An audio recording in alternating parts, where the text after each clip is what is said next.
Iran का nuclear mission फिर शुरू हो चुका है? क्या है फोर्दो न्यूक्लियर साइट पर हलचल की कहानी? क्या खामिनेई की परमाणु सौगंध पूरी होने वाली है? ये सवाल इस वक्त पूरी दुनिया जानना चाहती है कि क्या जिस चुनौती को आधार बनाकर ईरान के खिलाफ इजराइल और अमेरिका ने युद्ध का आगाज किया था, वो मकसद किस हद तक पूरा हुआ, कितना पूरा हुआ? अमेरिकी राष्ट्रपति डोनाल्ड ट्रंप तो यही कहते हैं कि अमेरिका के बंकर बस्टर बमों ने न्यूक्लियर साइट को बुरी तरह प्रभावित किया। ट्रंप ने दावा किया कि बम ने चट्टानों को मक्खन की तरह चीर डाला, अब वहां सिर्फ राख का ढेर बाकी है। लेकिन अब मैक्सार टेक्नोलॉजी की हाई रेजोल्यूशन सैटेलाइट तस्वीरें कुछ और कहती हैं। इनमें साइट के उत्तरी हिस्से में खुदाई मशीनें, क्रेन और सुरंग के मुहाने पर कई वाहन और कर्मी देखे जा रहे हैं। टूटा फूटा एक्सेस रोड भी साफ दिख रहा है, यानी मरम्मत और हलचल दोनों जारी हैं। इससे सवाल उठता है कि क्या फोर्दो प्लांट फिर से सक्रिय हो रहा है? क्या ईरान अपने परमाणु मिशन की वापसी की तैयारी में है?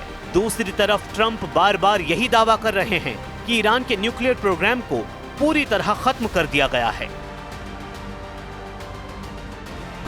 ईरान अब न्यूक्लियर की सोचना भी नहीं चाहता, लेकिन अंतर्राष्ट्रीय एजेंसियां कुछ और कहती हैं। IAEA चीफ राफेल ग्रोसी के मुताबिक फोर्दो, नतांज और इस्फहान साइट को गंभीर नुकसान जरूर हुआ है, लेकिन ईरान के पास अभी भी कुछ हद तक यूरेनियम एनरिचमेंट और कन्वर्जन की क्षमता बची हुई है। IAEA अब तक 400 किलोग्राम हाईली एनरिच्ड यूरेनियम का हिसाब नहीं लगा पाया है। वहीं पेंटागन की शुरुआती रिपोर्ट में कहा गया है कि ज्यादातर अंडरग्राउंड स्ट्रक्चर बरकरार हैं और साइट पूरी तरह नष्ट नहीं हुई। अमेरिकी अधिकारियों को शक है कि हमले से पहले ही संवेदनशील सामग्री को गुप्त ठिकानों पर शिफ्ट कर दिया गया था, जहां तक अमेरिका की निगरानी भी नहीं पहुंच पाई। 13 जून को ईरान और इजराइल के बीच जंग की नींव रखी गई थी। उस वक्त इजराइल ने ईरान के सैन्य कमांडरों और न्यूक्लियर वैज्ञानिकों को टारगेट किया था।